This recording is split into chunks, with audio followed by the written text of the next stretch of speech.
In this video, we're going to look at a very classic problem that involves a geometric series, the sum of a geometric sequence. So the story goes, there was a legend that there was once a king who was a big chess enthusiast, and he had the habit of challenging wise visitors to a game of chess. And one day, a traveling sage was challenged by the king, and the king offered any reward that he could name. So the sage modestly asked for a few grains of rice in the following manner. On a chessboard, he was going to put a single grain of rice on the first square. Then he was going to double the previous amount on every other square. So the king loses, and we have to try to figure out how much rice he owes this sage, this traveling sage.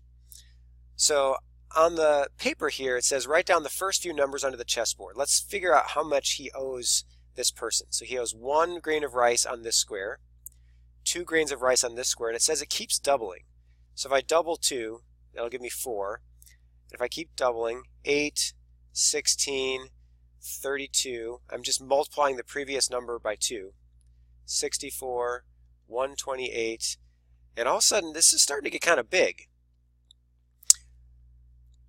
So we're going to try to keep going for a few more squares. The directions later on say the first 2 rows. So let's just fill out the first 2 rows. After 128 comes 256. You just multiply it by 2. And then 512. And then 1028. And then 2048. And then 4096. We just keep multiplying by 2. And then 8192. Then 16,384.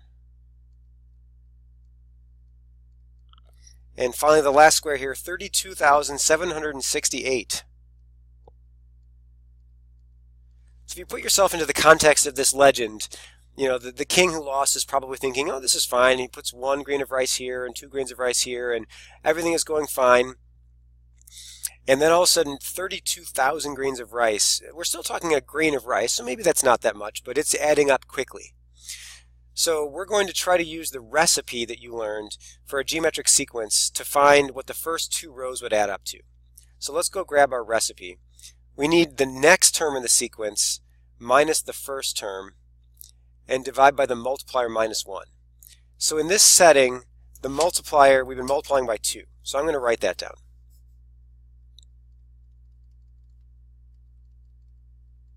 The multiplier is 2. The first term, well, go look at your sequence. The first thing you wrote down was a 1. The next term, we have to go write down, our last term was 32,768. We have to multiply that by 2 to figure out what the next term would be. So if on my calculator, I do times 2, I would get, I'm going to write it on the chessboard here too. I get 65,536. So my next term is 65,536. And this is getting big really fast, which is why we want this recipe. So if I fill out the recipe, the sum is going to be, the sum of these first 2 rows is going to be the next term, so 65,536 minus the first term, which was 1, all divided by the multiplier minus 1. 2 minus 1, which is just 1. So this is going to be 65,535 if you evaluate that. That's how many grains of rice in total, adding up the first 2 rows. So now the answer to this classic problem is, what would the entire chessboard be? That was what the king has to put on the chessboard. How many, if he goes through all 64 squares, this is 8 by 8, how many grains of rice does he owe this person? So there's multiples of 2 going on here. 1, 2, 4, 8. These are all powers of 2 with exponents. So it turns out this first square is 2 to the 0th power.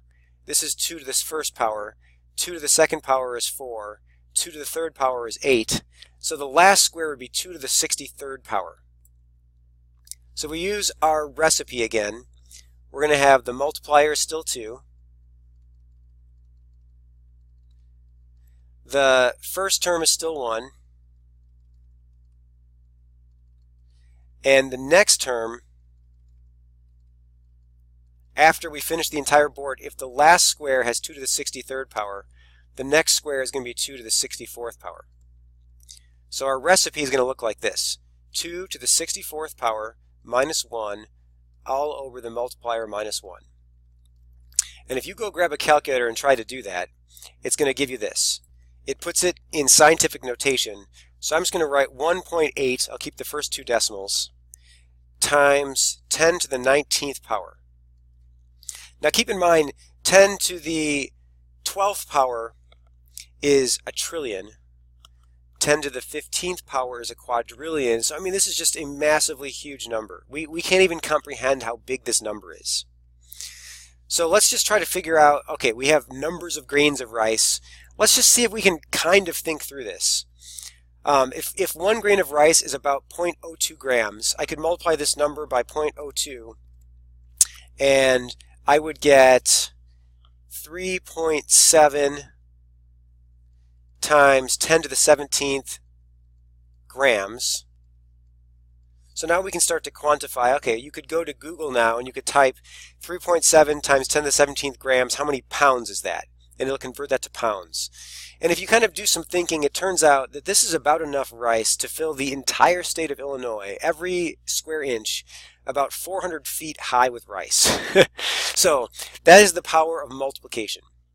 And it's unreasonable to try to add up this whole sequence by hand, so we have to use our pattern. So we can explore this classic problem, this legend, using our idea of a geometric series.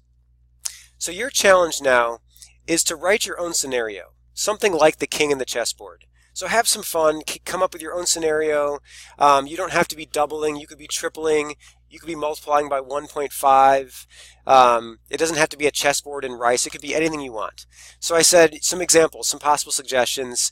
Have someone getting paid a certain amount on the first day and then doubling or tripling it each following day for a week or a month. You can invent a species of animal that grows so quickly that the number born each day, month, or year seems to double. And then you can see what happens after a year. So all kinds of options for creativity. So I'm asking you to write a scenario and to kind of do the math for your scenario using the same recipe that we did, where you have a multiplier, first term and a next term, and so on. And challenge, add some artwork, have some fun. This is going to turn into a project later this week. So you're going to be kind of working in this world. You can do this same example for a later on project. This is kind of like a brainstorming day. And then finally, you have a problem for you to try. You have a first term. You have a last term. You have to figure out the multiplier. And as a hint, I put on here, remember, you can always divide 2 terms to find the multiplier. So if you wanted to find the multiplier here, you could always take 4.5 divided by 3 to figure out what the multiplier is. Or go anywhere down the list. 22.781 divided by 15.188. Any 2 terms that are next to each other, you can find the multiplier. And then you have a closure problem on MyPen Math to try. So those are the things that are on your radar for the rest of the class period.